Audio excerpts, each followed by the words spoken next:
Que a graça e a paz do nosso Senhor Jesus sejam com você, discípulo do Cordeiro. Que quem está falando é o Prof. Final Bento. Eu quero falar sobre o poder da confissão. Vamos lá, gente. O que me chama a atenção nesse versículo, eu imagino que você conheça, né? É o versículo do início de tudo, lá em Gênesis, né? O texto fala em Gênesis 3: e disse Deus, haja luz e houve luz. Nós estamos diante de uma realidade que não existia nada, o mundo era o caos, não é? Um cientista no século passado, ele descreveu isso como a teoria do Big Bang. E aí, essa teoria, ela não é uma teoria ateia, era a de que quando Deus falava coisas e explosões aconteciam, né? Mas eu não quero falar do que a Bíblia não fala, tá? Eu quero falar do que a Bíblia fala. E o que a Bíblia fala em Gênesis primeiro é que a terra era sem forma e vazia, e o Espírito de Deus estava parado sobre a face do abismo. E aí Deus começa a criar tudo aí. Ele cria dizendo, ele cria falando, ele disse. Me chama a atenção o fato de que a primeira coisa que Deus fez foi um verbo, foi fazer. O apóstolo João, ele fala em João primeiro, né? No princípio era o verbo e o verbo era Deus. E o verbo estava com Deus, ele estava no princípio de todas as coisas. Todas as coisas foram feitas por intermédio dele, e nele estava a vida, e a vida era a luz dos homens, e a luz ela iluminou as trevas, e as trevas não a suportou. Isso que é lindo, é uma poesia, isso precisa ser uma realidade em nós.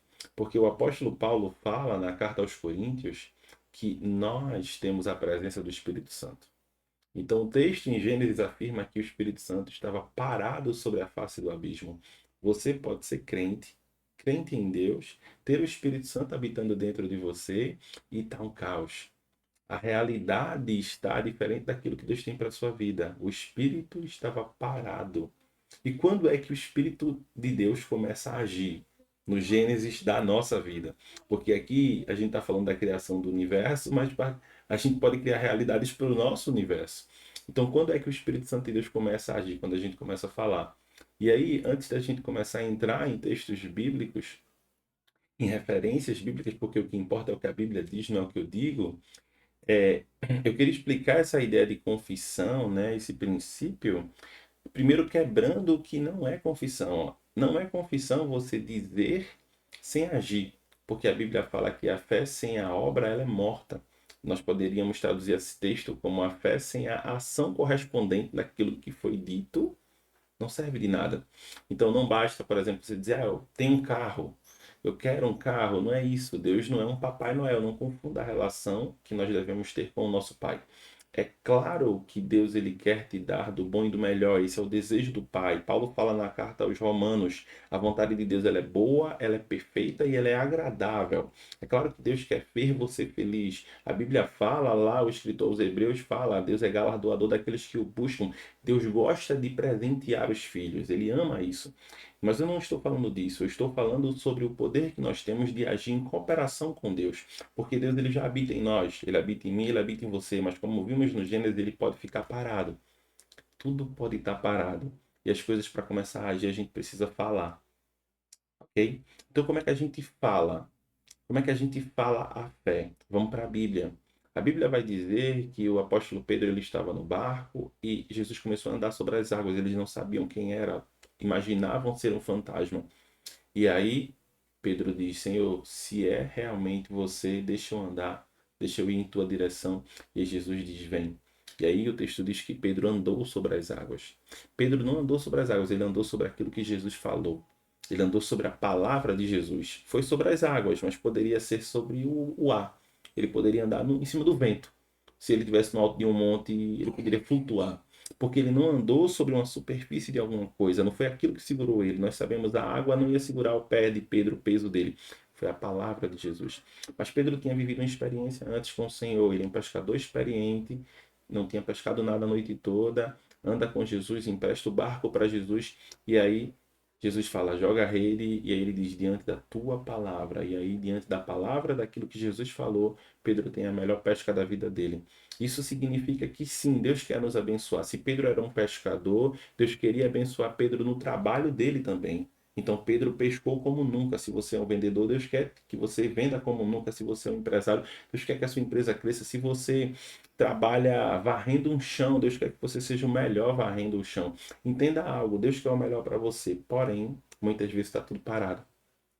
As coisas para começar a agir, a gente precisa começar a falar, crer com o coração e confessar com a boca. Então não é só confessar com a boca palavras vazias sem uma ação correspondente, é agir. A Bíblia diz, e aí eu vou citar só mais dois exemplos, a Bíblia diz que a mulher do fluxo de sangue, ela foi ao encontro de Jesus. Jesus estava indo em direção à casa de Jairo. Aquele milagre não era para ela, mas ela foi em direção a Jesus. E o texto diz que ela disse consigo mesma: se eu tão somente tocar na orla de sua veste. Agora entenda, ela não ficou dizendo: se eu tão somente tocar na orla de sua veste, se eu tão somente tocar na orla de sua veste, eu ficarei curada. Não, não, não, não, não. Ela foi em direção a Jesus, enfrentou a multidão. Ela era uma mulher considerada impura. Ela poderia ser apedrejada por aquilo que ela estava fazendo. Então, ela enfrentou todos os dilemas sociais, preconceitos sociais. Ela enfrentou todo um dilema moral e religioso para chegar até Jesus e tocar na orla da veste dele. Então, ela falou, mas ela agiu conforme. E por último, o exemplo que eu queria dar é o do centurião. O texto bíblico fala que o centurião ele disse: eu sou um homem de ordens, então quando eu digo algo acontece. Então, Senhor, eu não quero que o Senhor entre na minha casa, eu sou um homem impuro, mas diz somente uma palavra. E Jesus diz: eu não achei em Jerusalém tamanha fé. Uma palavra que o meu servo vai ficar curado. Então, Jesus disse uma palavra e o servo dele ficou curado. Quando Jesus nos ensina esse princípio, ele fala assim: se você tiver fé do tamanho de um grão de mostarda, vai dizer a este monte. Preste atenção no princípio, é para dizer. Não é um pensamento positivo. Ah, eu sou evangélico, eu sou cristão, então eu fico pensando coisas. Não é só isso, é claro, a Bíblia fala que a gente precisa ter o nosso pensamento naquilo que é bom e que é agradável. Mas não é só pensar, a gente precisa confessar. Quando Jesus diz que você tem o direito e o poder diante daquilo que você fala de retirar uma montanha, é óbvio que a montanha na Bíblia, ela geralmente se refere ao que está impedindo a gente de ver o que está do outro lado. O que está impedindo a gente de ver aquilo que Deus quer que a gente veja. Então, retirar a montanha significa você ter fé naquilo que você fala, naquilo que você diz. Esse poder de Deus está dentro de nós. Mas como a gente vê no Gênesis aqui, ó, ele poderia estar parado até Deus começar a dizer. Então, eu queria encerrar esse vídeo dizendo: diga, vai dar certo. Eu digo isso todos os dias, vai dar certo. Haja conforme aquilo que Deus disse. Diga e haja. Não só diga. É isso, meus irmãos. Vejo vocês no próximo vídeo. Espero que esse vídeo tenha edificado a sua vida. Deixe um comentário, deixe um like aí, tá bom? Para que esse vídeo ele possa repercutir para mais pessoas e mais pessoas possam ser edificadas pela palavra. Amém?